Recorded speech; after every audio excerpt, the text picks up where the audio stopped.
반갑습니다. 발표자 안정우입니다. 저는 이제 다들 고민하는 것들 중에 하나이고, 그 다음에 선뜻 꺼내지 못하는 이야기로 시작을 해보려고 합니다. 왜냐면 다들 아시겠지만 다들 1인 건축으로 살아가고 있잖아요. 이게 요즘에 좀 더 트렌드처럼 많이 생긴 것 같아요. 근데 이 1인 건축이 참 어떻게는 좋을 수도 있고 또 한편으로는 좀 씁쓸한 그런 이면이 있어서 한번 여기에 대해서 한번 이야기를 나눠보고자 시작을 하겠습니다. 자, 1인 건축으로 살아남기.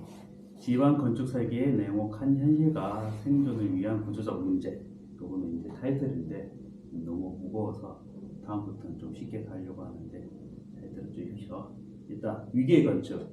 지방 건축 시장 왜 끝이 없이 추락하는가? 이게 단순한 인구 감소랑 그 다음에 수요와 공급, 아니면 이게 정말 우리 건축이 정말 사양 산업으로 접어든 건지 한번 고민을 해볼 필요가 있는 것 같아요. 왜냐면 이게 저희도 봤을 때 예전에 비하면 너무 건축 수요가 작아지고 있기 때문에 이거는 어떻게 해결을 해야 되고, 그 다음에 예전에는 우리 뭐 경제 발전 시기에는 참 일도 많았고 하루에 막 몇십 건씩 하던 그런 시절도 있었는데, 요즘은 한 달에 한 건 아니면 1년에 한 건 하기가 쉽지 않으니까 이게 정말 구조적인 문제인지 아니면 인구 감소인지 아니면 트렌드가 바뀌었는지 그런 것들이 좀 새로운 시각에서 볼 필요가 있다. 발표 순서는 그냥 이제 현안 분석, 그다음 구조적 원인, 그다음에 회복 가능성, 그다음에 네 번째 생존 전략, 다섯 번째 활성화 제한, 그다음에 결론 및 실행을 어떻게 해야 되는지 한번 짜봤습니다. 자, 파트 1으로 들어가면 지방 건축 세계 경기의 현실. 지금 표를 보면 예전에 이제 코로나 시기까지는 괜찮았어요. 코로나 시기가 한 2020년 그때 이제 코로나가 오기 시작했는데, 그때까지만 해도 어느 정도 건축 허가도 좀 있었고 이 시기만 버티면 좋은 날이 올 것이다 라는 생각도 있어서 좀 버티는데, 이 코로나가 좀 지나가다 보니까 그때부터 갑자기 수요가 확 줄어들고 이 정말 문제점이 뭔지 한번 볼 필요가 있는 거죠. 그래서 신축에 대한 수요도 급감했고 거기에 따른 빈집도 증가했고, 그 다음에 공공발주에 대한 발주도 축소가 됐고, 그 다음에 지방상권이 붕괴했죠. 이런 것들이 전체적으로 이 상황을 만들지 않았나 라고 볼 수 있죠. 그래서 이런 것들을 좀 보면 이 붕괴된 이유 중에 이유를 좀 몇 가지 보자면 설계 단가의 하락, 그 다음에 프로젝트 규모의 축소, 그 다음에 중소사무소 폐업이 증가했고 공공민간의 동반 위축이 좀 증가됐죠. 이런 것들은 이제 결국에는 이제 설계 단가 하락이라는 게 발주 감소로 인한 수주 경쟁, 거기에 따른 뭐 적정 설계비 이하의 저가 수주 이렇게 하다 보니까 결국에는 저희도 똑같이 적은 단가로 적은 양의 일을 할 수밖에 없는 그런 구조가 되는 거죠. 그 다음에 건축 시장의 새로운 변화, 이런 것도 어떻게 보면 규모 축소의 한 부분이 아닐까. 왜냐면 과거 아파트 단지 중심에 좀 대규모의 발전 개발 사업이 있었고 거기 주변 인프라 시설도 같이 있었는데 그런 것들이 이제 싹 없어졌죠. 그리고 뭐 중소사무소 폐업의 증가가 결국에는 이 일거리가 작다 보니까 이런 인건비, 임대료 이런 것들도 주요 요인으로 보고 있는 거죠. 그리고 마지막, 이 전체적인 경기 침하가 되다 보니까 이 나라의 국감도 이제 피해되는 거죠. 그러다 보니까 그 공공 건축뿐만 아니고 민간에서도 같이 줄어들고 있다. 그런 것들을 볼 수 있습니다. 이제 파트 2로 보면 경기 침체의 구조적 원인이 뭔지 한번 5가지를 한번 분석해 봤습니다. 첫째, 공급 과잉과 시장 왜곡. 한정당 파이는 줄어드는데 이를 나누는 업체는 계속 늘어나고 있어요. 이게 아까 전에 말씀드렸던 1인 건축사 사무소가 늘어나고 이유 중에 하나인 거고, 그다음에 수도권 업체의 지방 진입이 조금 어렵고, 그다음에 저가 출혈 경쟁이 좀 심화되고 있는 거죠. 이런 것들을 봤을 때는 공급 과잉과 시장 왜곡이 맞지 않나, 그런 것들을 볼 수가 있고, 두 번째는 인구 소멸의 가속화. 사람이 자꾸 줄어들고 있어요. 그러니까 결국에는 사용자가 줄어들고 있는 거죠. 그럼 결국에는 사용자가 줄면서 그 공간도 필요 없게 되고 있는데, 이런 것들도 계속 많이 나오게 되는 거죠.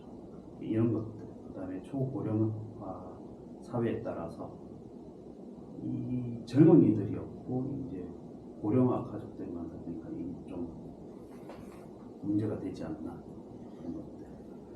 그다음에 세 번째, 건축의 패러다임의 변화.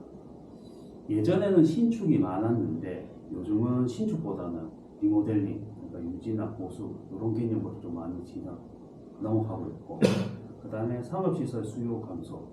결국에는 이게 저희가 비대면이나 온라인 쇼핑이 일상화되면서 오프라인에서 쓸 수 있는 공간들이 한정적으로 줄어들게 되고 있는 거죠. 예전에 만나서 차 한잔 먹던 것도 그냥 온라인에서 통해서 전화 아니면 화상 채팅이나 이런 것들, 그 다음에 이런 것들이 있고, 그 다음에 산업 공간의 변화가 또 있죠. 그러니까 지방 공장의 자동화나 아니면 지방 공장의 부도나, 그 다음에 일거리가 좀 줄어들게 되는 그런 것들, 그 다음에 수요가 좀 줄어드는 이런 것들, 그 다음에 네 번째, 도시 경쟁력 상실인 거죠. 이 도시 기반 시설이 노후가 되면서 결국에는 경제 침체로 되고, 그것은 결국엔 도시 매력이 줄고, 결국에는 그 도시 매력이 없으니 사람들은 떠나게 되는 구조로 바뀌고 있는 거죠. 그런 것들을 봤을 때 정말 매력적인 도시가 중요하다라는 것도 생각을 해볼 수 있는 거죠. 그 다음에 다섯 번째, 거시적 환경의 압박. 아까 말씀드렸던 부분이랑 비슷한 부분인데, 이 비대면 사회 확산, 그 다음에 고금리 또는 원자재가 상승하고, 그 다음에 규제 강화, 이런 것들이 결국에는 우리의 그 환경을 압박하는 요인이 아닌가, 이런 것들을 생각해 볼 수 있고, 그 다음에 파트 3로 갔을 때 이제 정말 우리가 회복 가능성이 있는지, 그런 것들을 한번 분석을 해보는 거죠. 결국에는 이제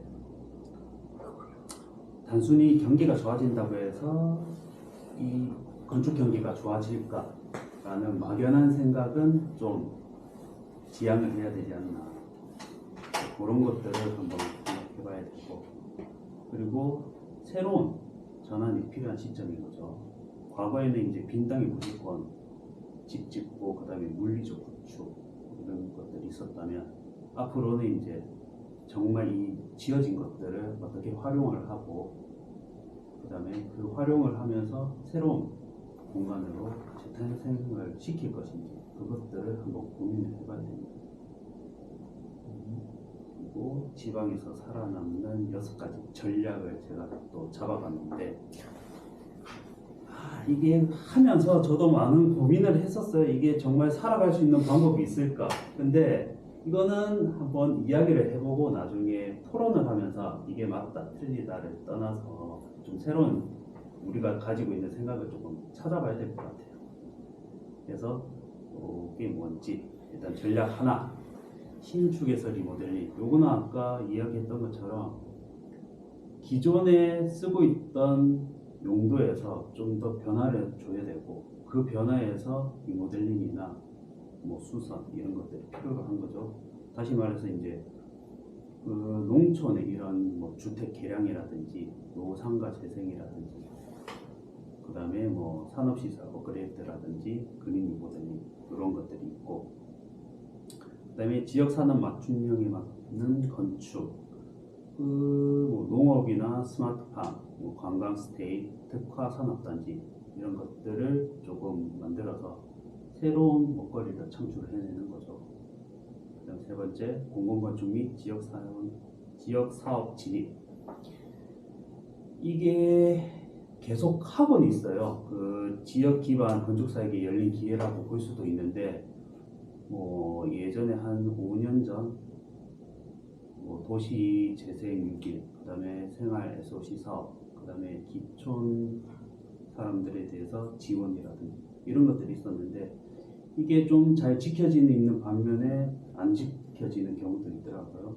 그런 것들을 한번 다시 제 진입에 대해서 한번 고민을 해봐야 되고, 그 다음에 이 우리 건축도 이제 결국에는 예전에 그런 것들이 있더라고요. 건축을 하면서 문고리 하나까지 디자인을 한다, 이런 이야기가 있었어요. 다시 말하면 뭐냐면 브랜드화 시키는 거죠. 그러니까 건축을 넘어서서 이제 뭐 비즈니스 모델로 만들어서 이 하나의 브랜드로 만들어주는 그런 것들이 필요하다. 그 다음에 5번째는 로컬 네트워크 자산화. 이게 저희 혼자만 하는 건축이 아니죠. 결국엔 건축은 공공입니다. 공공. 다 같이 어울려서 뭔가를 만들어내고, 그것을 같이 쓰고, 그것을 통해서 뭔가를 창조해낼 수 있는 순환적인 구조가 되어야 됩니다.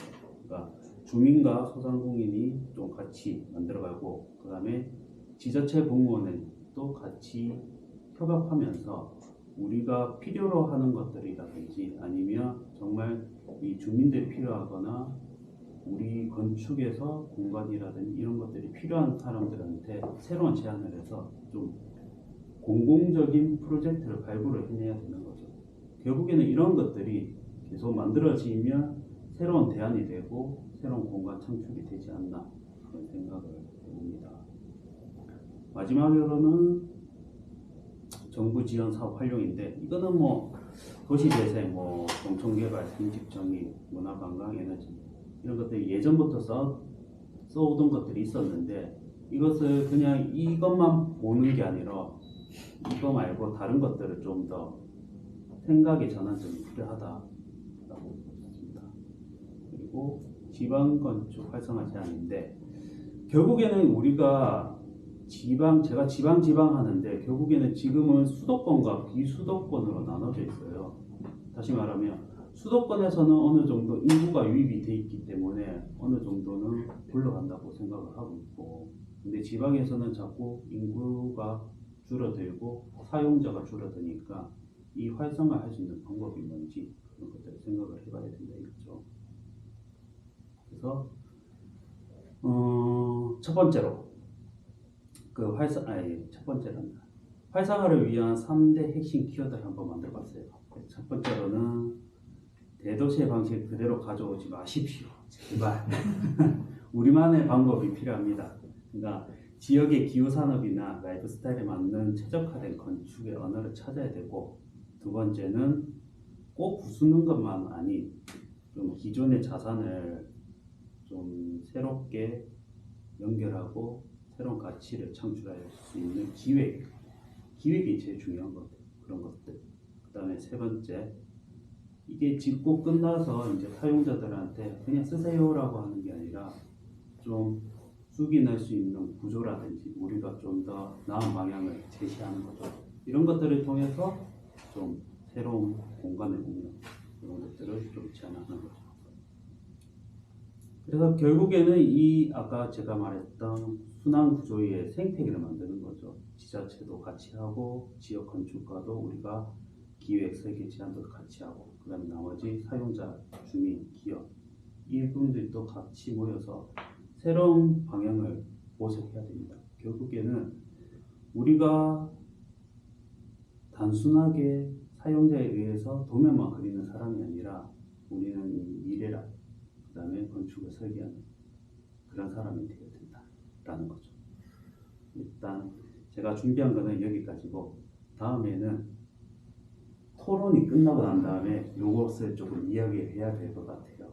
그래서 제가 하고 싶은 말은 뭐냐면, 각자 지금 울산에서 건축을 하고 있는데 정말 할 수 있는 그러니까 인프라가 만들어져 있는지, 아니면 정말 맨 땅에 헤딩을 하면서 건축을 하고 있는지, 그 다음에 두 번째는 이게 우리가 예전에 학교에서 좀 배운 것들을 기준으로 봤을 때 이게 순수 건축인지 아니면 비순수 건축인지. 왜냐면 이런 것들을 나누더라고요. 저는 순수 건축과 비순수 이게 필요가 없는 게 뭐 용도 변경 이것도 결국에는 건축 행위의 하나일 뿐인데 어떤 분들은 신축만 계속 하고 있고 어떤 분들은 뭐 아까 그 공공 디자인만 하고 어떤 분들은 계속 그 공장에서 나오는 일거리 정리한다고 바쁘시고 어떤 분들은 신고권 아니면 용도 변경 대수선 이런 것들. 근데 이게 저희가 1인 건축으로서 살아갈 수 있는 방법이 없어요. 다시 말하면 이게 일거리가 들어오더라도 혼자 쳐내기 바쁘고 아니면 같이 해야 되는데 그러한 협업이라든지 이런 구조가 안 되다 보니까 이런 것들을 조금 고민을 해서 각자의 도생 방법과 그 다음에 어떻게 하면 좀 더 나은 방향으로 우리가 살아남을 수 있는지 뭐 고민을 해봐야 될 것 같아요. 너무 무거운 얘기를 했죠? 요즘 다들 어떻게 사세요? 뭐하고 사세요? 추워요. 추워요. 자 그러면 우리 네. 전 건축가님부터 혹시 허가를 넣은 지는 언제쯤 됐는지 가만두고 기억도 안 나. 기억도 안 나요? 허가라. 하여튼 꽤 오래된 것 같습니다. 별로 계속 이제 발표하시는 걸 들으면서 머릿속에 떠나지 않는 건 이제 살아나갈 수 있는 방법은 쿠팡뿐인가 이런 생각을 먼저 하면서 그러면서 들었습니다. 그렇죠. 확실히 1인 건축사가 많다는 게 저희가 이제 건축사 협회에 가입을 해야 되면 그 책자 매달 오는 책자에 보면 1인 건축사 사무소 수가 있잖아요. 뭐 네. 지역 뭐 토탈 있고 지역별로 있고 이런 거 보면 아 진짜 1인 사무소가 많고 1인 사무소 이제 주변에 이렇게 하시는 분들 보면 각자 다들 지금 뭘 하면 살까 그런 게 참. 근데 저 같은 경우도 특히 지금 울산을 기반으로 한 그게 아니다 보니 지역에서 일하는 게 쉽지 않다는 게 되게 많이 느껴지더라고요. 일단 저는 뭐 인맥이 없고요. 그다음에 학연도 없고요. 그리고 제가 그 건축사 협회 처음 들 때 그런 얘기를 하시더라고요. 그 사무국에서 왜 이제 그 정보란 같은 걸 이제 넘기잖아요. 쭉 보시더니 왜 울산에 계속 하셨냐고 물어보시더라고요. 저는 그때 그 의미를 잘 몰랐는데 이제 점점 활동하면 할수록 되게 너무 낯선 사람이 와서 개소를 한 약간 그런 느낌이었나 그런 것도 들었고요. 그래서 참 지역 근데 뭐 어쨌든 경기가 안 좋기 때문에 뭐 서울이든 뭐 지방이든 다들 힘든 건 마찬가지인 것 같은데. 네. 왜냐면 저 같은 경우에는 이제 뭐 지방이다 보니까 인맥 아닌 인맥으로 시작은 했었어요. 시작을 했을 때 처음에 오픈했을 때는 정말 한 1년 동안 일이 없었어요. 일이 없어서 이 일거리를 찾아서 저는 다른 현장에 가본 경험도 있어요.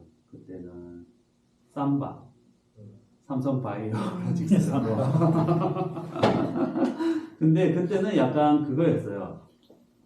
물론 일거리도 없었지만 새로운 경험을 할 수 있다는 그런 기회가 있어서 시작을 했었죠. 근데 한번 갔다 오고 나서는 그런 기회가 어떻게 봤을 때는 좋을 수도 있고 어떻게 봤을 때는 나쁠 수도 있는데 저는 좋은 기억으로 남았는데 나중에 조금 후회되는 부분이 하나가 뭐냐면 이 건축 설계를 하는 사람인데 건축 설계 쪽으로 보다는 시공에 가서 너무 그 시공의 현황을 좀 알려고 했었나라는 그런 생각을 좀 가졌었고, 근데 이게 그런 건 있었어요. 이게 시간이 지나면서 그 인맥에 대한 수요가 조금은 생기더라고요. 뭐 말 그대로 뭐 신축을 의뢰한다든지 아니면 용도 변경을 의뢰한다든지. 근데 그런 건 있었어요. 들어오는 것 의뢰는 한 10건, 근데 계약되는 성사되는 건수는 한 건. 근데 한 건도 잘 된 거예요. 왜냐면 제가 그 성사하기까지 무수하게 계획을 하더라도 결국엔 돌아온 게 없더라고요. 이게 그런 것도 있었어요. 아, 이 설계비를 너무 높게 책정을 했나? 아니면 이거 우리가 흔히 말하는 가도면을 안 그려서 그런가? 그런 것도 한번 고민을 했거든요. 근데 결국에는 돌아올 사람은 돌아오고 안 돌아올 사람은 안 돌아오는데 한 명만 돌아오고 나머지는 안 돌아오더라고요. 그런 웃픈 현실이 있었어요. 근데 각자 아마 고민하는 것들도 있을 거예요. 근데 우리가 버틸 수 있는 거는 그런 아까 그 인맥도 있겠지만 결국에는 관이라든지 아니면 감리라든지 이런 부수적인 설계가 아닌 다른 그런 게 있어서 조금 버티지 않았나. 근데 이것들이 이제 결국에는 한계치가 오니까 그런 것들을 조금 생각을 해봐야 되고, 그 다음에 예전에 뭐 아시는 분은 뭐 도시재생 이런 것들 뭐 해보면 좋은 사례는 있었는데 울산에 적용을 하기에는 너무 시기적으로 안 맞았던 거죠. 왜냐면 이게 제가 시작을 할 때는 이렇게 건축사분들이나 건축가분들이 젊은 분들이 없었어요. 그러니까 다시 말하면 이 기성 건축가들이 했던 것을 따라하기 바빴거든요. 근데 이제 이러한 자리를 통해서 새로운 재미거리를 만들 수 있다. 그러면 이것도 아까 그 도시재생 사업도 같이 접목하면 되지 않을까, 이런 것들도 생각을 해볼 수가 있었죠. 근데 결국에는 이러한 작은 모임이 결국에는 우리 1인 건축사들끼리의 뭐 힘을 좀 만들어줄 수 있는 계기가 되지 않을까라는 생각을 듭니다. 근데 이게 절대로 답을 내릴 수 없는 주제일 것 같아요. 이거는 답이 없어요. 열린. 얼마 전에도 아는 건축사 분하고 그래서 이런저런 농담 얘기하다가 12월 1월을 항상 저희는 저랑 그 친구는 12월 1월을 매해마다 그렇게 보낸 것 같아요. 뭐 해먹고 살지로 출근하면서 고민하는 거 보내는 2달. 최모 씨. 항상 그 2달을 그렇게 보내. 항상. 그러니까 일단 12월부터 1월 요 사이에 뭐 먹고 살지 뭐 이렇고 고민하다가 또 이제 해 바뀌면 또 뭐 이거 아름아름 좀 뭐 하다가 또 하네. 이거의 반복인데. 그러다 보니까 사실 이게 저런 플랜들이 그냥 저런 말 그대로 로드맵이 나와주면 너무 좋죠. 사실 너무 좋은데 저는 저는 가끔씩 그 선배 건축사 분들한테 약간 원망 아닌 원망이 들 때는 있어요. 사실 저는 이게 뭐냐면 뭐 웃긴 말인데 그 황금기를 다 보내셨는데 그리고 그거 황금기를 보내실 때 왜 후배들을 위한 인프라를 이렇게 안 만들어 주셨어요? 라는 생각이 들 때가 한 번씩 있어요. 예를 들어서 그 가도면 얘기 아까 하셨잖아요. 이게 저는 지금도 되게 가도면이 과연 옳은 것인가? 예를 들어서 저희가 세무사무소에 가서 세무 그 상담을 받아도 1시간에 8만 원을 내야 되고 변호사 상담을 받아도 1시간에 15만 원을 줘야 되고 그러니까 가도면 제가 알기로는 그때 이주영 박사님하고 이런 분들이랑 얘기했었을 때 하는 말씀이 가도면을 쳐준다고 하면 나중에 설계비에 플러스를 까주는 그러니까 이걸 얻는 식으로라도 하겠다. 근데 그때 제가 그랬어요. 안 오면? 안 오면 허공에 깔 거야? 그런 것처럼. 근데 그런 모든 문화가 사실은 다 이렇게 어쨌든 위에서부터 만들어져 왔던 거잖아요, 사실은. 황금기였던 시기에. 근데 그렇고 나면 이제 그런 생각이 드는 거죠. 그렇게 될 거라면 이 지침이라도 있으면 좋겠다는 생각을 해요. 어떨 때는 예를 들어서 뭐 적정 설계비는 뭐 어떻게 딱 가이드라인. 왜 요즘에 보면 저희 외주 맡기면 설비 전통선은 다 해가지고 딱 금액 다 맞춰드려고 하잖아요. 아예 그런 거라도 있으면 이제 어떻게 해서 이렇게 뭐 된다가 뭐 어떻게 이렇게 견적이라도 내볼 건데 그렇지 않기 때문에 사실은 덤핑이라는 게 나오는 거고. 근데 덤핑을 나오는 또 뭐라고 못 하겠는 게 어쨌든 일을 해야 되니까 당장 뭐라도 해야 되니까 내가 그래도 내가 50만 더 적게 풀게요 라고 하더라도 해야 되니까 그것 좀 이해는 해요, 충분히. 그래서 충분히 이해해서 그건 뭐라 하는 건 아니지만 다만 이런 가이드가 있으면 그런 어떤 뭐랄까 기본적으로 지침 정도는 되지 않을까? 그러면 조금 덜 혼란스럽지 않을까? 예를 들어서 가도면은 장당 8만 원. 네, 장당은 얼마? 차라리 그렇게 해주면 안 되나? 이게 이런 얘기 하는 게 너무 절박한 상황이라고 생각을 하니까 얘기를 하는 거죠. 예전처럼 막 그냥 아주 건축 부흥기면 뭐 이런 얘기 할 필요 없을 건데 아까 저는 연정호 쌤 얘기 듣고 되게 그렇지 했던 이유가 뭐냐면 경기가 좋아져도 이게 더 나아질 거라는 그 건축이 나아질 거라는 확신은 할 수 없다. 네, 그렇기 때문에 그러면 뭔가 살려라도 줄 수 있는 방법은 없어? 이 생각만 자꾸 하게 돼서 그런 얘기 잠깐 생각이 들었었어요.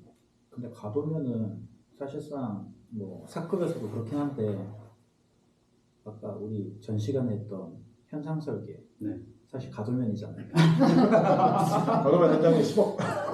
지금 누군가의 생각을 진짜 사실 알고 보면 무일푼으로 제공하는 가져가는 거라도 사실 관에서부터 좀 잘못된 거 아닌가. 이게 그러니까 시각적으로 아까 말했던 상담비라고도 있고 계획 설계도 설계의 단계 중에 하나인데 그게 아니라 해서 무시하는 그게 사실 자체가 좀 잘못된. 왜냐면 우리도 항상 설계보면 알지만 항상 돈 벌어 가는 데는 시공사는 시간이 바뀌면서 노무비가 올라갔기 때문에 다 받고 항상 거기다가 이윤까지 플러스해서 다 받는데 이게 우리는 생각하는 일이다 보니까 사실상 그게 좀 많이 무시당하지 않나.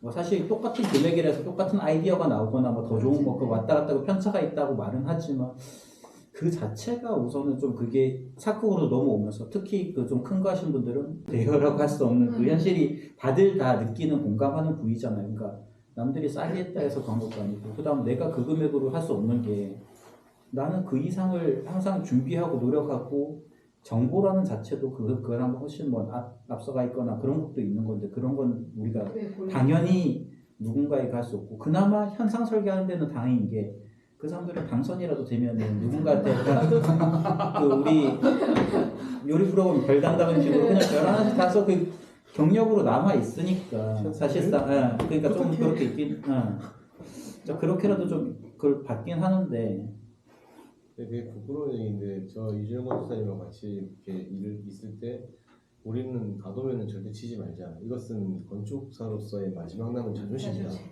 이것만은 지키고 살자. 라고 했는데 개업하고 바로 저 가도면 줬어요. 당장 뭘 좀 주세요. 살고 싶어요. 이 생각에. 물론 그분 저한테 안 왔지만 딴 데 갔는데 그런 것처럼 그게 절박함이 그런 거잖아요. 그래서 제가 예전에 한번 그런 생각도 아까 그 현상 얘기랑 조금만 더 연결시켜 생각해보면 저는 예전에 그 시청 안 나오는데 어떤 뭐 그런 얘기할 수 있는 모청의 사석에서 얘기할 수 있을 때 저 장난으로 그런 얘기 했어요. 그 어차피 선배님들은 충분히 많이 이루셨고 소위 안정적으로 지내실 수 있는 만큼 인프라와 모든 것들이 구축되어 있지 않습니까? 근데 그러면 개업한 지 10년 미만에 이제 젊은 친구들도 자리를 잡아야 또 나중에 선배님들이 했던 걸 또 물려주고 이렇게 해서 울산 건축이 살아갈 건데 그러니까 저희가 자리를 잡을 수 있는 방법도 뭐 찾아봐야 되는 거 아닙니까? 근데 그게 사급 일을 하려고 해도 뭐 만약에 막말 인맥 뭐 아니면 뭐 관급도 뭐 그렇게 없다고 하면 제가 장난으로 그러면 10년 미만 건축사만 하는 공모전 해주면 안 돼요? 라는 얘기 됐어요. 아예 그분들 대형 그분들이 못 들어오시는 공모전. 뭐 얼마 이하 이런. 네, 얼마 이하 혹은 뭐 개업 연수 뭐 5년 미만 뭐 이런 거라든지 뭐 하여튼 그렇게 해서 뭔가 이제 왜냐면 이게 이 얘기를 하는 이유가 개인의 각계 전투로는 살 길을 못 찾겠으니 시스템이나 관에서라도 뭔가 이거를 좀 협회 뭐저 가회든 뭐 회회 차원이든지 간에 그런 무언가를 만들어줄 수 있으면 좋겠다는 생각을 하는 거죠. 이제 그게 그만큼 절박하니까 아까 예전에 가도를 쳐줬다고 그러니까 그 절박하니까 그래서 그렇게 하듯이 그렇게 해서 또 안정적이 되면 그 다음 세대가 또 하고 이렇게 넘어가 주는 게 그러니까 그게 지방 건축을 제가 지방 건축이 살 수 있는 방법이라고 생각을 했었어요. 이게 그런 것도 있었고 되게 폐쇄적인 얘기라고 들릴 수도 있는데 저는 또 극단적으로 그 생각도 했어요. 타 지방과 조인해서 공무원 들어오도 안 하면 안 되나? 이런 생각을 해보고 물론 꼭 그게 좋은 건 아니에요. 너무 폐쇄적인 거니까 그냥 그런 생각이 들 정도로 한번 생각을 해본 적이 있었다는 거죠. 힘들어서 그래 추워서. 근데 저도 똑같아요. 왜냐면 처음에 말씀 안 해요. 화낼걸요? 말하면 이제 막 쏟아내기 시작할걸요? 아니다. 제일 젊은 거 중에 제일 젊은 거죠. 아, 그렇죠. 핫한. 심지어 우리랑 또 다르잖아. 또 저거 왔다. 아예 그런 게 아니라 선배 세대에 대한 얘기는 못 들은 걸로 해야지. 아니 그러니까 아버지 세대에 대한 얘기 저는 차라리 처음부터 나왔던 이야기 중에 차라리 그걸 하고 싶은 게 있습니다. 우리가 건수 이야기를 항상 많이 하고 있거든요. 저는 건수에 다른 게 줄어가고 있는데 왜 이거에 대해서 고통받는 거지? 라는 걸 그냥 고민하고 있어요. 무슨 뜻이냐면은 사실 한 건축사가 한 건물을 짓기 위해서 설계를 하는 기간이 상당히 많이 필요하거든요. 거기에 비해서 너무나도 기형적으로 너무 많이 하고 있다는 말입니다. 거기에는 단가를 낮추고. 사실 건축물이 저는 완벽하게 나오려면 단독주택이라도 한 사람이 온전히 붙어서 2개월 이상의 시간이 필요하다고 생각을 하거든요. 그래서 실제 어느 정도의 규모가 있는 건축물을 하더라도 한 사람이 할 수 있는 건축물은 2개에서 3개 정도가 아닐까라고 생각이 들어요.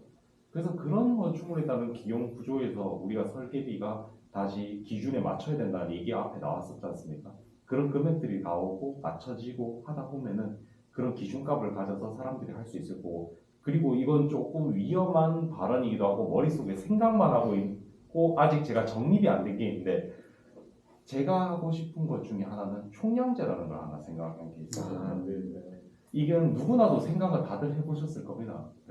그러니까 그 사람이 할 수 있는 건수의 제한을 둔다라기보다 면적 자체에 대한 제한을 두고 싶은 게 있었거든요. 한 사람당 할 수 있는 게 10만 제곱미터다라는 제한. 왜 그러냐면 어떤 대형의 설계 사무실에서 하면 어떤 큰 제한 규모를 전부 다 가져가게 되면 그 규모가 배분이 안 됩니다.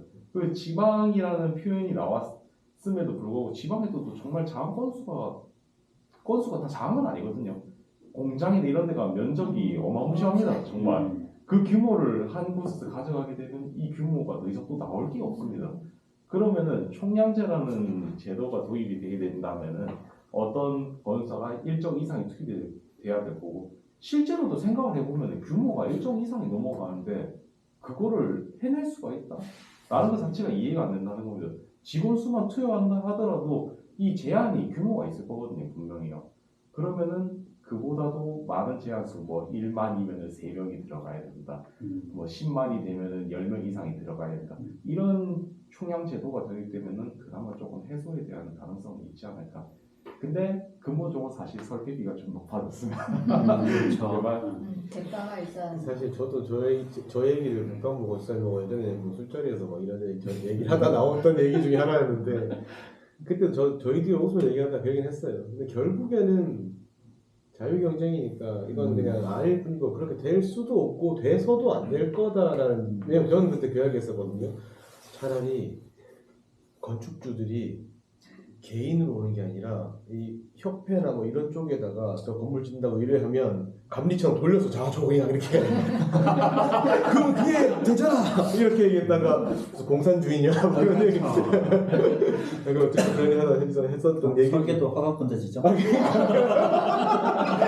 그럼 다 상생하는 거 아니야? 내가 우리끼리 막 그다음 그런 얘기를 했던 중에 그때 건축사 총량제 얘기도 하고 했었던데 결국에는 그때 얘기 났던 결론이 어차피 그냥 이제 우리끼리 얘기잖아. 어차피 자유 경쟁에 뭐 잘하면 돈 많이 벌어야 되는 거고 못하면 안 되는 거고 어쩔 수 없는 거지 뭐라고 하고 결론은 내렸기 때문에 답이라고 생각을 안 하는데 저는 포인트가 그거죠. 오죽하면 우리가 이런 얘기를 하고 있을까? 이게 포인트인 거죠. 그렇죠. 저도 그런 아까 전에 평양제 잘 이야기했는데 왜냐면 이게 결국에는 우리가 힘들게 건축사를 했다고 이 건축업을 하고 있잖아요. 뭐 이 인원들을 어떻게 가용할 것이냐 이게 제일 중요하거든요. 제가 봤을 때는 다시 말하면 맨날 일하는 사람 일하고 노는 사람 놀고 이렇게 나눠져 있는데 아까 총량제 아주 저도 이거는 예전에 친구랑 또 이야기했던 게 뭐냐면 결국에는 지금 대형 사무실에서 모든 큰 프로젝트는 다 들고 간다고 그러잖아요. 근데 거기 인원이 그만큼 인원이 없어요. 다시 말하면 뭐냐면 자기들도 캐파가 넘어가니까 하도에 재하도를 주게 되는 거죠. 그럼 다시 말하면 이 하도에 재하도를 안 줄 수 있게 그만큼의 그 인력이 더 추가될 수 있도록 하는 게 아까 전에 총량제 같은 거죠. 그렇죠. 다시 말하면 아까 뭐 1인당 만회배 그러면 자기들이 수주를 10만 회배 했다 100만 회배 했다 그럼 그만큼 건축사를 일단은 투입이 시킨 거죠. 그러면 결국에는 남은 건축사들이 이런 거 외국에는 우리가 그 뭐라고 해야 되지 주택 하나만 지어도 1년 먹고 살 수 있는 그렇다고 하더라고요. 네. 근데 우리는 1년 한 달도 힘들어요. 한 달도. 결국에는 그 총량제가 어느 정도 도입이 된다면 우리가 생각했던 최소한의 기본권은 보장되지 않을까. 왜냐면 우리 뭐 변호사는 아니지만 의사 같은 경우에는 자기들이 일을 한 만큼 받아가잖아요. 그렇죠. 만약에 못 받아갔을 때는 나라에서 지원해요. 수가 주잖아요. 그냥 다시 말하면 우리가 병원을 가면 만약에 1,000원인데 그 1,000원에 내가 내는 거는 300원 나머지 남은 국가에서 주잖아요. 그러니까 이게 유지되는 거죠. 근데 우리는 유지되는 게 없어요. 그런 것들. 예전에 나 처음에 그 주택 신고권 900만 원 불렀다가 사기꾼 소리 들었어요. 시장 가격은 그의 절반으로 떨어지는 거죠. 근데 제가 봤을 때는 신고권이라도 결국에는 주택이고 거기에 대한 들어가는 요소들은 다 있으니까 결국에는 한 달 정도는 다음을 기약하면 열심히 이런 금액이었는데 나중에 다시 전화와서 죄송한데 딴 데서 5만 원 된다는데 뭐 어떻게 하겠어요? 맞춰드려야죠. 맞춰드려야죠라고 말을 해야 되는데 이미 그 사람 마음이 떠났어 이미. 그러게요. 그런 제안 들어오면 말투가 뭐냐면 너 나한테 사기친 것 같은데 이런 말투라서 뭐 어쩔 수 없죠 뭐. 그러니까 그거죠. 그러니까 그게 아까 얘기하셨던 것처럼 네. 생각한 이상적인 어떤 그 건축사로서의 업무의 가치와 값어치와 실제로 시장에 형성된 어떤 덤핑 분위기는 네. 다른 것 같아서 그래서 저도 막 그런 생각했어요. 이게 그런 거죠. 고고하게 이상적으로 막 살려고 어쨌든 버텨볼 것이냐, 버텨볼 것이냐, 아니면은 당장 내가 먹고 살아야 될 것이냐. 생존에 가깝게. 그런 건 것 같아요. 우리 수미구 건축가님 심각하게. 이제는 말할 수 있다. 답이 없어요. 이제 겨울도 오는데 군고구마 하나 팔까요?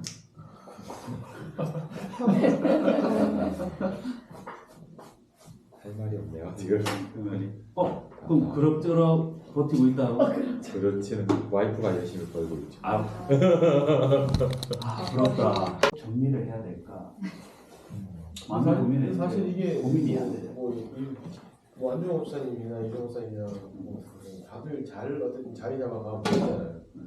다들 잘 운영하고 계시고 그 어쨌든 일도 잘 이제 계속 들어와서 수주를 하고 해서 일을 하고 계시고 그렇게 하는 게 정상적인 건축사 사무소의 모습인데 저는 출근하면 매일 건담 만들고 있거든요. 잘 모르는데요. 쌓아놨다 너 옛날 거 옛날 거 너무 비싼데. 근데 그거는 사무실 이름 때문에 그런 거 아니야?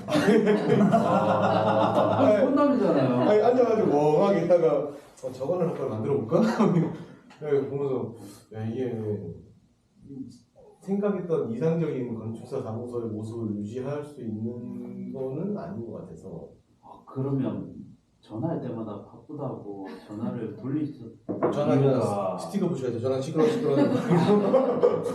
근데 저번에 좀 이야기 나왔던 것 중에 안 그래도 관에서 예산은 많은데 어떻게 써야 될지 모르겠다라는 이야기가 좀 나오고 있더라고요.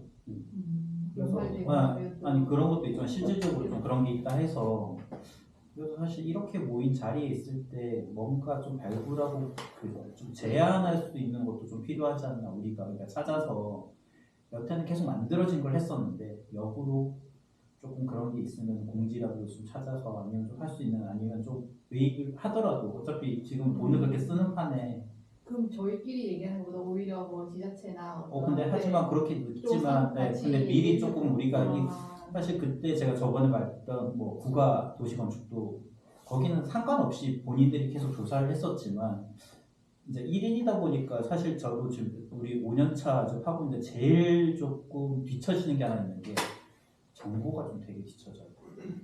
의외로 혼자 하니까 그 전까지는 그래도 직원이 있고 뭐 하고 있는데 들어갔을 때는 조금 서로 이렇게 있었는데 진짜 혼자 하면서부터 정보에 대한 게 되게 뒤처지더라고요. 왜냐면 내가 만약에 한 개 몰두해버리면 그것 빼고 나머지는 다 단절이 돼버리다 보니까 사실 이런 자리가 이렇게 토론하는 것도 되게 좋긴 한데 사실상 안 그래도 그런 게 있다 하면 그게 꼭 저쪽 지자체가 될 수도 있고 아니면 어디 돈 많은 단체가 될 수도 있고 그 땅 주인일 수도 있고 그러니까 좀 제한을 하는 프로젝트도 조금 만들어야 되잖아요. 현상하고 같은 이야기인데 사실은 비슷한 결에 그게 꼭 그쪽은 아니지만 직접 좀 찾아서 그렇게 돈을 쓸 수 있는 데도 좀 찾아서 제한할 수 있는 것도 방법이지 않을까.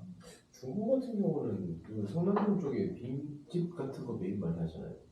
그러니까 뭐 그런 거 할 때 예시당초 조금 모델링하는 거 이런 거. 그러니까 예시당초 그런 거를 조금 사업화 시켜서 할 수가 조금 있을 미리 것 같아요. 조금 역으로 제안서를 넣어놓고 되면은 땡큐 뭐 안 되면은 뭐 그래도 계속 좀 그런 식으로 좀 찾아가야 되는 것도 이제 좀 있지 않을까. 이게 사실상 해보면 아까 똑같이 해야겠지만 우리 일이 되게 웃긴 게 계속 하고 있지만 연속성이라는 게 없잖아요.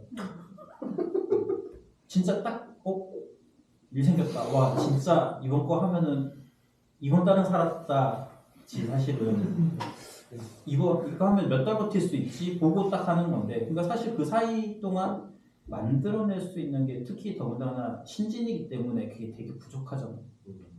그게 경력이 쌓이고 오래 한 사람들은 인맥이 그만큼 퍼져 있기도 하고 여태 쌓아놨던 게 이제 그렇게 들어오기는 시기도 한데 사실 그걸 우리가 따라갈 수 있는 입장은 아니다 보니 그래서 오히려 그쪽으로 조금 해야 그러니까 사실상 우리 해보면은 되게 관계 이거 상면 해체 교육 들었었는데 막상 들어보니까 이게 조금은 애매하긴 해요. 이게 그 환경부라서 좀 그게 다르기도 하고 근데 해보니까 막상 해보니까 우리가 1인이 지금 그때 알기로는 70%가 1인 건축사 사무소거든요. 근데 뭐 우리가 뭐 할 때 조건들이 있어요. 뭐 혼자 안 되는 것들이 막 있는데 그런 거는 왜 건축사끼리 조인해서 그냥 바로 들어갈 수 있게 안 해주냐. 그리고 뭐 책임이 공동이든 어쨌든 간에 그거야 자기들끼리 풀어가는 거고 된다 하면은 2명이든 3명이든 들어오는 게 뭐가 문제냐. 현상도 꼭 굳이 2명만 될 필요가 있느냐. 왜 2명이냐. 3인일 수도 있지 4인일 수도 있지 일이 없는 판에 그렇게 차라리 빈 사람들이 같이 아이디어를 짜서 만드는 것도 그렇지 꼭 직원이 있어야만 돌아가는 건 아닌데 좀 그런 부분들이 조금 되게 웃기지 않나. 저는 예전에 그 생각을 해본 적이 있었어요. 우리 아시다시피 울산에는 정책 지원 자금들이 있거든요. 남구도 따로 있고 시청구도 따로 있고. 근데 이게 뭐 일단은 어쨌든 중소기업이나 뭐 이런 식으로 해서 상생 지원이거나 정책 지원이나 뭐 근로자 고용 복지원 뭐 이렇게 지원을 해주는 금액들이 있는데 저는 예전에 혼자 망상처럼 생각하는 게 그냥 그거를 한 뭐 보통 5천만 원까지 1억까지 왔다 갔다 하게 나가잖아요. 근데 그거를 한 10몇 건 묶어서 한 10억 정도 만들어주면 건축사들이나 몇 명이 모여서 프로젝트 제안해서 이걸로 우리가 땅 사서 우리가 설계해서 건물 짓고 팔고 난 다음에 원금을 해서 얼마 붙여서 환급 이게 갚을게. 음. 네, 그렇게 해서 그걸 왜냐면 그 큰 돈은 당장 젊은 사람이 모아서 만들 수 있는 돈은 아니니까 그런 프로젝트를 시에서 해주면 참 좋겠다는 생각을 한 적이 있었어요. 그러니까 지원 자금을 아예 네. 펀딩을 해주는 식으로.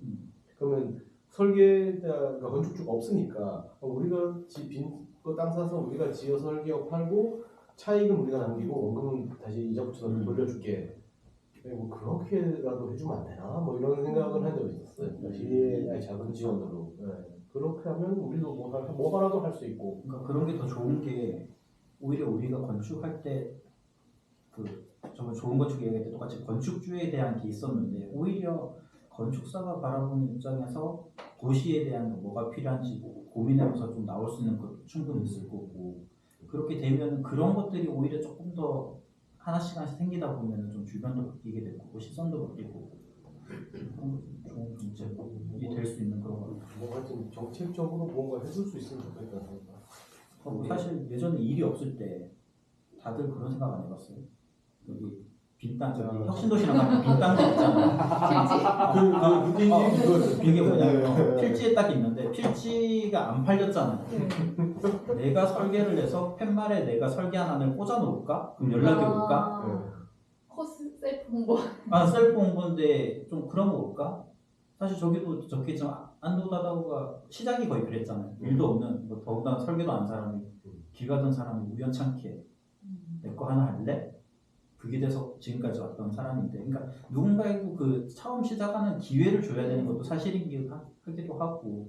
다음날 갔는데 팻말은 뽑혀져 있고 전화는 안 오는데 그 건물이 지어져 있어. 그러면 저는 이제 구글 AI를 해서 돌린 것 같아요. 하여튼 그래서 조금 요즘 들어서 더 그런 것 같아요. 그러니까 1인이 할 수 있는 게 사실 현상만 바라보는 것도 있지만 조금 우리도 만나서 다른 잡소리도 있지만 좀 생산적으로 팀으로 좀 묶여서 그런 거 좀 제안할 수 있는 것도 그런 방법이지 않을까. 아까 빈 땅이 8개가 있다면 진짜 이렇게 앉아서 한 땅씩만 해서 진짜 꽂아두면 그런 것들이 조금 더 영향을 있지 않을까. 특히 사실상 신진이 살아남는 거는 기존의 건축사님들을 어떻게 넘어서냐 이야기이긴 해서 사실 파이는 정해져 있고 이걸 어떻게 우리 거를 브랜딩하면서 키워 나갈 거냐 이야기인데 사실 부산 저기 건축 국제 건축 문화재 네. 거기 가서 좀 느꼈던 게 뭐냐면 울산은 사실 항상 그 할 때 보면 작가님을 어떻게든 막 없어서 찾아다니는 형태인데 거기는 그게 아니고 딱 이 공간 하나 주고 부스 딱 주면서 이거 네가 채워 하면 그 사람들이 막 모여서 하거든. 근데 그게 이런 유닛들이 그런 데가 없다 하면 저는 사실 앞에 그런 공간을 좀 해보고 싶어서 했는데 그렇게 전시를 하는 공간을 우리끼리라도 하나 해서 계속 그게 시리즈로 나가다 보면 야 그거 가면은 누가 뭐 했다더라. 그거 관심사를 점점 찾아오게 되고 이게 시간이 되게 중요하잖아요. 싸움 그러니까 당장 하면은 이게 내가 없는데 생각해봤을 때 이게 처음에는 효과가 없을 건데 점점 쌓아가면은 역사가 되잖아요. 그것도 있지만 분명히 거기서도 수익이 창출된다고 보거든. 근데 중요한 거는 후발주자가 들어오기 힘든 게 물론 돈인 사람 할 수 있겠지만 근데 일단은 굳이 할지는 않은 거지만 누군가가 뒤에 따라가면서 그걸 다시 그 투자해가면서 따라오기 되게 어렵거든. 그래서 그 한 공간만 해서 이렇게라도 1인으로 어떻게든 이게 지어지든 말든 상관없이 그 윤종신 노래 내잖아요. 월간 월간 윤종신 그것처럼 근데 이게 이렇게 8명이잖아요. 7명, 8명 있으면은 12월 동안 딱 해가지고 한 달에 한 건씩만 내는 거예요. 현상만 내 작품 내가 하고 싶은 땅만 정해져 있으면 똑같은 땅이더라도 올해는 여기 땅 저기 땅 3군데 정도 골라서 우리끼리 설계를 계속 넣는 거지. 학교에서 설계하듯이. 그럼 그게 하나씩만 그거 그렇게 말씀하시면은 건축 가회나 회원정일 때 작품 내는 그게 있잖아요. 기회가 있잖아요. 근데 그때 이제 해서 내면 되는 거고. 근데 이제 그거 참여가 저조한. 근데 그게 전부 다 살만한 사람들은 안 하는 거고. 그러니까 해보니까 자기가 그거지만 또 굳이 먹고 살만한 사람은 굳이 안 해도 살 수 있는 거. 그러니까 그게 생각이 좀 다른 거라서 그런 거 같아요. 내년도에 내신대요. 그래서 그런 부분들이 오히려 그러니까 쌓이면은 그러니까 그 부산 건축 문화재에서 어떤 점 때문에 그 한 코스에 그렇게 열심히 모여서 다들 하셨는지 그게 좀 궁금하고 그분은 또 어떤 사실상 좀 우리랑 좀 다른 뭔가의 그 과정이나 생각들이 있으셨는지 뭐 그것까지는 뭐 비하인드라서 그건 없는데 분명히 채워진 내용들은 이미 한 사람이 여러 가지 프로젝트를 했었고 그런 것들을 자기 도면도 갖다 놓고 저희 모형도 갖다 국산에서는 이제 놓고 저희가 누가 하느냐에 급급한 그러니까 우리는 근데 그런 기회가 쉽지는 않은데 근데 사실 우리가 신청하기엔 좀 그랬던 게 사실 그만큼 남들한테 보여줄 만한 건을 많이 못한 것도 사실은 있고 그러다 보니까 서로 이제 좀 위축되는 게 있는데 그러니까 그럴 것 같으면 차라리 꼭 안 지어졌더라도 아까 제안식으로도 충분히 조금 만들어가서 쌓아놓는 게 좀 맞지 않나. 건담 만들지 말고. 얘기 들으면서 내일 뭐 만들지? 그래서 저희 정축가 회장님, 울산 정축가 회장님께서 MOU 한번 그 말씀하셨는데 다음에는 또 다른 경남, 부산이랑 같이 조금 그 사실 조금 진짜 손내가 어떤지 한번 궁금합니다. 자리가 있었으면 좋겠어요. 저도 사실은 맨날 매년 행사 준비만 서브로 들어가서 맨날 하다 보니까 서브 준비는 아무리 뭐 울산 건축을 위해서 내가 시간을 투자한 거라고 했지만 실질적으로 해야 되는 거는 오히려 작가겠더라. 근데 이야기도 한 3년 전인가 둘이서 했던 얘기였는데 그때 이준영 박사가 집중했던 거는 지금 이제 작가 작품 얘기했었는데 그때는 무슨 얘기였냐면 이 시작점이 그거였어요. 그러니까 젊은 사람들끼리 모여서 전시뿐만 아니라 뭐 예를 들면 어떤 날은 뭐 이런 주제를 가지고 이야기를 독서회를 토론회를 연다든지 뭐 다음에 뭐 가을쯤에는 이런 걸 가지고 성남동에서 간단하게 소품 전시를 해본다든지 그러니까 이 얘기가 그거였어요. 그러니까 젊은 건축가들끼리 모여서 우리가 여기 있습니다를 계속 알려야 되는 거 아니겠냐라는 얘기로 시작된 거였어요. 그러니까 지금은 있으면 누가 찾아와 주진 않으니 그렇다고 어떤 기성 건축가 선배님들 인프라를 구축할 수 있는 것도 아니니 그럼 우리도 뻘짓거리를 해가면서라도 우리 여기 있습니다 이런 짓도 해요 뭐 이렇게라도 계속 그러니까 자기 홍보하고 브랜드화를 전체적으로 같이 묶어서 할 수 있지 않겠냐. 그게 결국 나중에는 수익이 되고 또 뭐 일이 들어올 수도 있고 뭐 이렇게 될 수도 있는 것 같다. 그 얘기로 시작을 했었던 거였어요. 맨 처음에는. 그래서 1인 살아남는 건 어쨌든 뭉치긴 뭉쳐야 되고 어쨌든 뭉치긴 해야 된다.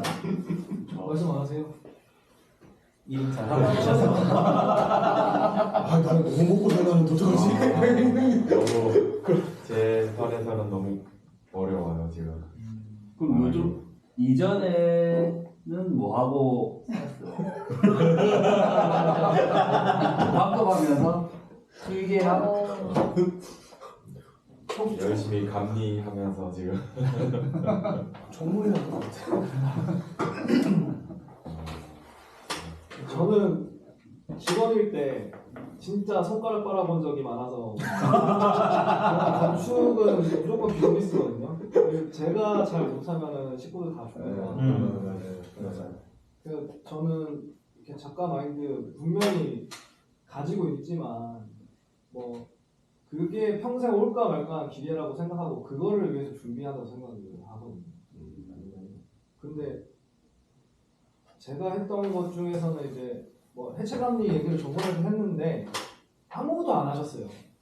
건당 200만 원 받아가면서 제가 했는데 현장에서는 진짜 멱살까지 잡혀가면서 그때는 그냥 포크레인으로 툭 쓰러뜨리고 그런 심정이고 와 이거 진짜 나 죽겠다. 그래서 진짜 구청으로 바로 달려가서 공사 중지 명령 떼는 적도 있고 근데 결국에 사고 났잖아요. 광주에서 사고 났을 때 그때 좀 판세가 많이 변하더라고요. 그래서 조금 그때 재미를 봤었는데 또 이제 사고가 나니까 또 앞으로 또 어떻게 변할지에 대한 예측들이나 내가 사업을 하고 있지만 좀 그 안주하지 않고 다른 거를 생각할 수 있는 경험들이 더 좀 필요한 것 같아요.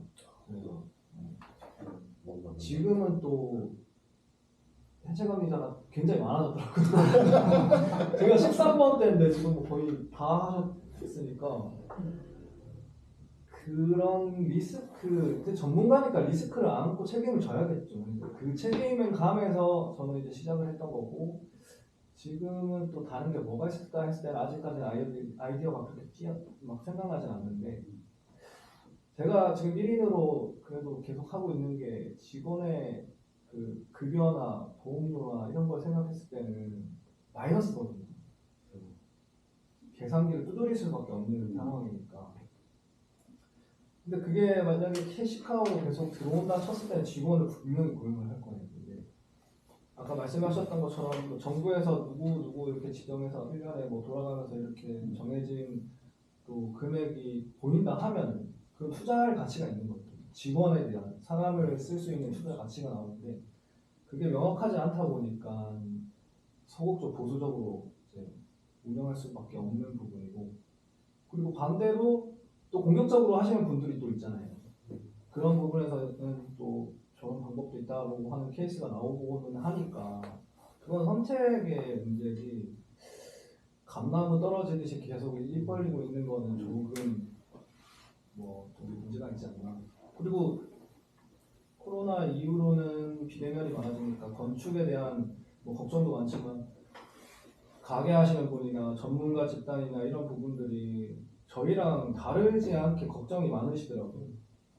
이게 자본시장이 지금 그렇게 흘러가고 세계적으로도 건축 시장이 안 좋으니까 거기서 부짓고 살려면은 새로운 아이디어나 아니면 직원을 대체할 수 있는 것들을 생각하는 게 맞지 않나 그렇게 생각해서 답답하지만 그리고 뭔가를 같이 할 수 있다는 게 이제 좋은 아이디어가 있으면 같이 하는 것도 좋은 기회니까 그래서 이런 자리가 만들어진 거고 한 거라고 저는 생각이 들어요. 고민하는 시간이 시작이니까. 그 좋네요. 어쨌든 비즈니스다라는 그 멘트는 맞는 말씀입니다. 이제 마무리를 하자면 결국에는 우리가 각자 사무실에서 그 직원으로 있었던 시기도 있었고 그 시기를 벗어나서 이제 우리가 건축사 아니면 건축가로 활동을 하게 된 시기가 있었고 그 시기를 이제 어떻게 버텨나가냐 아니면 이 시간을 어떻게 보내느냐에 따라서 이 더 나은 삶이라든지 방향으로 갈 수 있는 뭔가 계기가 있겠죠. 근데 그게 결국에는 이 시작이 아닌가. 마지막으로 그 말씀을 드리고 싶어요. 어떤 20년 뒤에 총회나 이런 데서 이렇게 앉아서 이 이야기를 할 거예요. 어느 총회에서? 아니 가협회 모임에서도 안 계실 것 같은데.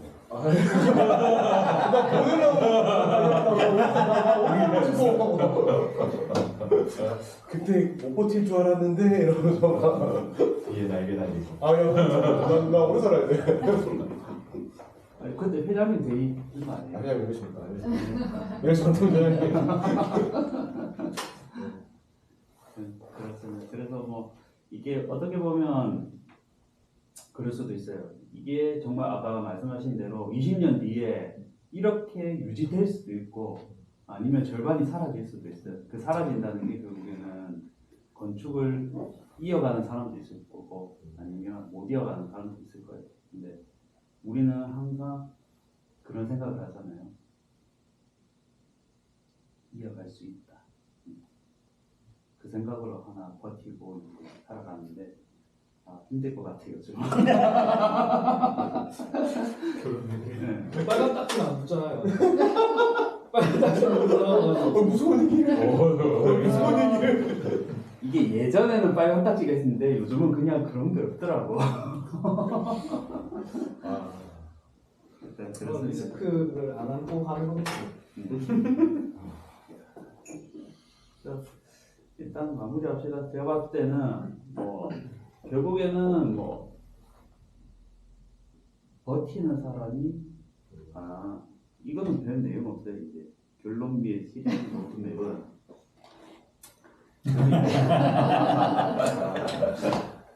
위기를 기회로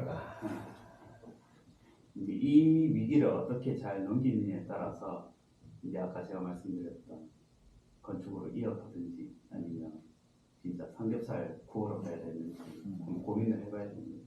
근데 이게 저도 한번 그냥 순수하게 돈 버는 수단으로만 생각했으면 아마 지금 여기 못 있을 거예요.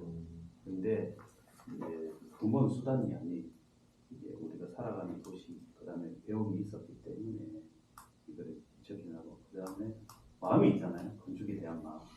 우리 건담. 아이고야.